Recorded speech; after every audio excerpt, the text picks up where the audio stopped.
వరద బాధితులకు నిత్యావసరాల పంపిణీకి సర్వం సిద్ధం చేశారు. విజయవాడ గొల్లపూడి నుంచి మరింత సమాచారం మా ప్రతినిధి జయప్రకాష్ అందిస్తారు.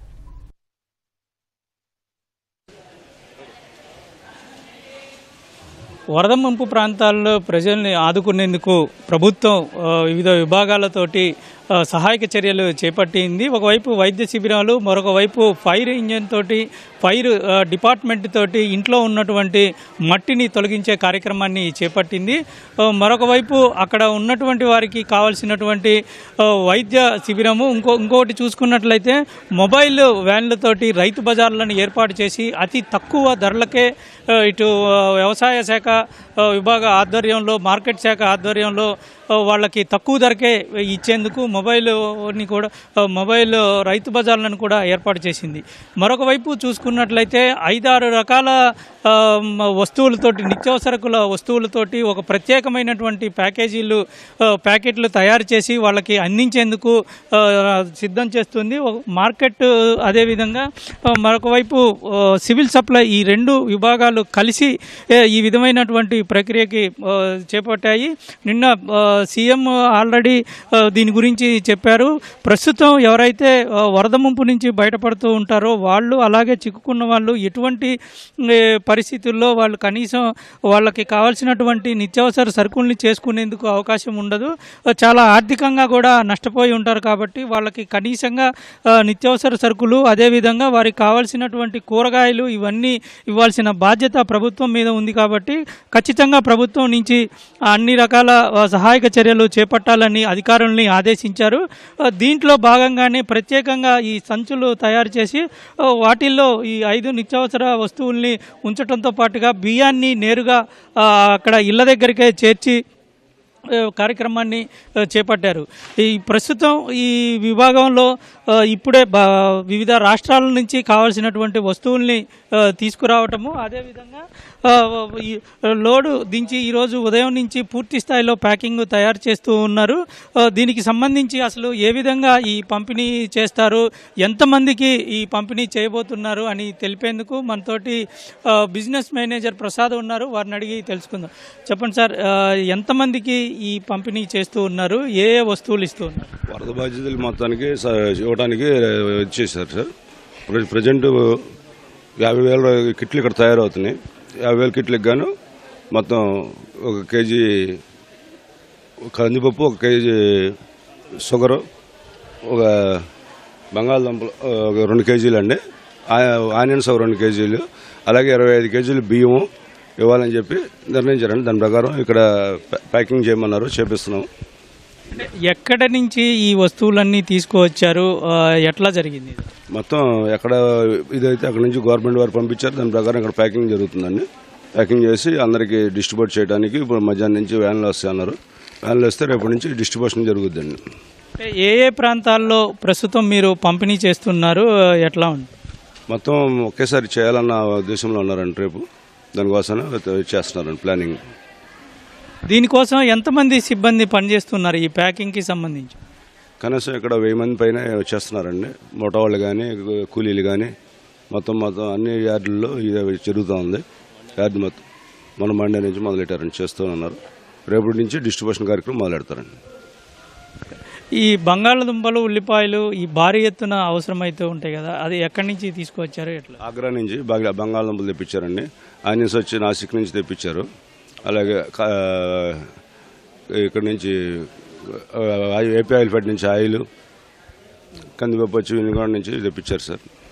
అంటే దీంతో పాటు బియ్యం కూడా ఇస్తామంటూ ఉన్నారు. అంటే ఎన్ని కేజీలు బియ్యాన్ని ఇస్తారు, ఎట్లా ఉంది? 25 కేజీస్ బియ్యం ఇస్తారండి ఒక కుటుంబానికి. మొత్తం అది రెడీ అయిపోయినాయండి. రేపు నుంచి డిస్ట్రిబ్యూషన్కి రెడీ అవుతుందండి. ఇది మార్కెటింగ్ శాఖ సిబ్బంది చెప్తూ ఉంది. ప్రస్తుతం మనం చూసుకోవచ్చు, ఇందులో మొత్తం చూసుకున్నట్లయితే కేజీ పంచదార, అదేవిధంగా ఆయిల్ 1 కేజీ, కందిపప్పు 1 కేజీ, బంగాళదుంపలు 2 కేజీలు ఉన్నాయి. అలాగే ఉల్లిగడ్డలు కూడా దాదాపు 2 కేజీలు ఉన్నాయి. ఇవన్నీ కలిపి ఇస్తారు. దీంతో పాటు మరొక వైపు చూసుకున్నట్లయితే 25 కేజీల రైస్ని కూడా ఈరోజు ఇచ్చేందుకు సిద్ధం చేస్తూ ఉన్నారు. వీటన్నిటితో పాటు ఇప్పటికే మార్కెటింగ్ శాఖ ఆధ్వర్యంలో అక్కడ ఉన్నటువంటి ప్రజలకి అరటికాయలు, అదేవిధంగా యాపిల్ తదితర వాటిని ఈ విధంగా చేస్తూ ఉన్నారు. ఇట్లాంటి సంచుల్లో ఇలాంటి సంచుల్లో ఇవన్నీ వేసి వాళ్ళకి నేరుగా ఇంటికి వెళ్ళి వాళ్ళకి బాధితులకి నేరుగా ఇచ్చేందుకు ఒక ప్రణాళిక చేపట్టారు. ఇదంతా గత 2 రోజుల నుంచి ఈ ప్రక్రియ అంతా సాగుతూ ఉంది. ఎందుకంటే వివిధ రాష్ట్రాల నుంచి ఈ నిత్యావసర సరుకులు తెప్పించి అదేవిధంగా దాన్ని అంతా అన్లోడ్ చేసి బయట మనం చూస్తూనే ఉన్నాము. చాలా లారీలు వీటి కోసమే ఉన్నాయి. సుమారు ఇప్పుడు ఉన్నటువంటి అంచనా ప్రకారంగా 7 లక్షల మందికి పైగా ముంపు ప్రాంతంలో ఉన్నారనేటువంటిది అధికారుల అంచనా. నిన్న సీఎం కూడా 7.5 లక్షల మందికి మనం సాయం చేయాల్సి ఉంది అని చెప్తూ ఉన్నారు. ఇంకా కొన్ని ప్రాంతాల్లో వైఎస్ఆర్ కాలనీ, వాంబే కాలనీ, ఇంకా అటువంటి ప్రాంతాల్లో కొంతమేర ఇంకా వరద నీరు ఉన్నది. అక్కడికి ప్రస్తుతం మామూలుగా పోలేని పరిస్థితి ఉంది. కేవలం ట్రాక్టర్లలో మాత్రమే, జేసీబీల్లో మాత్రమే వెళ్ళగలుగుతూ ఉన్నారు. అటువంటి వారికి కూడా ఇవి అందించి అక్కడ వాళ్ళకి కనీసంగా వాళ్ళు వండుకోవడానికి, తినడానికి, ఉండడానికి కనీసమైనటువంటి అవసరాలకి ఉపయోగపడుతుంది అనే ఉద్దేశంతో ప్రభుత్వం ఈ విధమైనటువంటి చర్యలు చేపడుతూ ఉంది. ఇదంతా ఖచ్చితంగా ప్రభుత్వమే వాళ్ళని ఆదుకోవాలి, అన్ని రకాలుగా ఇటు ఆరోగ్యపరంగా ఆదుకోవాలి, అదేవిధంగా వాళ్ళకి ఎటువంటి ఖర్చులు కాకుండా ఉచితంగా వాళ్ళందరికీ అందించాలనే ఉద్దేశంతో ఈ రకంగా చేస్తూ ఉంది. ఇక్కడ ఇదంతా భారీ ఎత్తున మనం చూసుకోవచ్చు. కొన్ని వేల మందికి ఇచ్చే విధంగా ప్రస్తుతం ఈ ఒక్క దాంట్లోనే ఉన్నాయి. ఇట్లాంటివి సుమారు ఒక 10 ఉంటాయి ఈ గోడౌన్స్. ఈ 10 నిండా ఇవే ఉన్నాయి. ఇందాక మనం చూసాము. మొత్తం ప్రస్తుతం ఈ పంపిణీ కోసమే అన్ని రకాల వస్తువుల్ని స్టోర్ చేసి ఉంచారు. ఇంకా లారీలు, ఇంకా వాటికి సరుకు దించాల్సిన లారీలు ఇంకా చాలా ఉన్నాయి. అంటే సుమారు లక్షల మందికి పంపిణీ చేసేందుకు పూర్తి స్థాయి ఏర్పాట్లు ఇక్కడ జరుగుతూ ఉన్నాయి. వీటి కోసము 1000 మంది సిబ్బంది పనిచేస్తున్నారంటే అర్థం చేసుకోవచ్చు ఎంత యుద్ధ ప్రాతిపదికన ఈ ప్యాకింగ్ అంతా జరుగుతుందనేది మనకి అర్థమవుతూ ఉంది.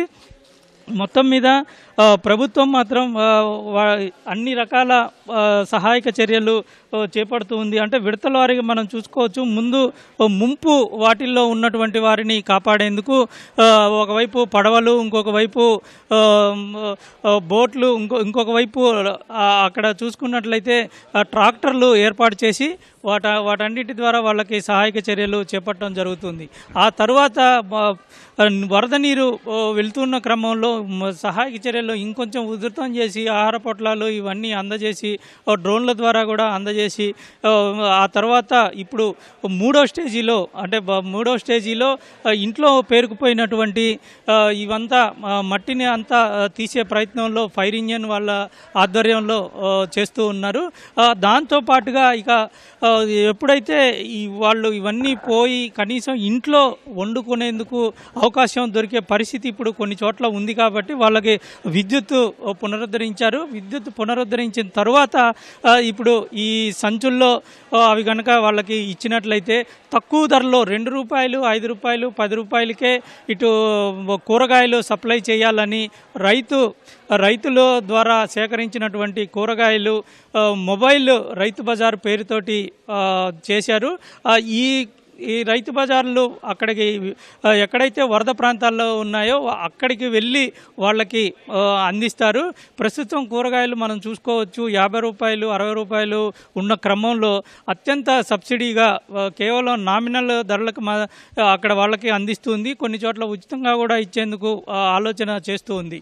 ఇప్పుడు ప్రస్తుతం కనుక చూసుకున్నట్లయితే ఈ 5 రకాల వస్తువులు, మరొక వైపు బియ్యము, ఇవన్నీ కలిపి ఉచితంగా పంపిణీ చేసేందుకు ప్రభుత్వం సిద్ధం చేస్తుంది. ఈరోజు సాయంత్రం నుంచే ఈ పంపిణీ కార్యక్రమం చేసేందుకు రంగం సిద్ధం చేస్తూ ఉన్నారు. రేపు ఉదయం నుంచి పూర్తి స్థాయిలో ఈ పంపిణీ జరుగుతుందని చెప్తూ ఉన్నారు. కెమెరామెన్ నాగేందర్తో జయప్రకాష్, ఈటీవీ న్యూస్, విజయవాడ.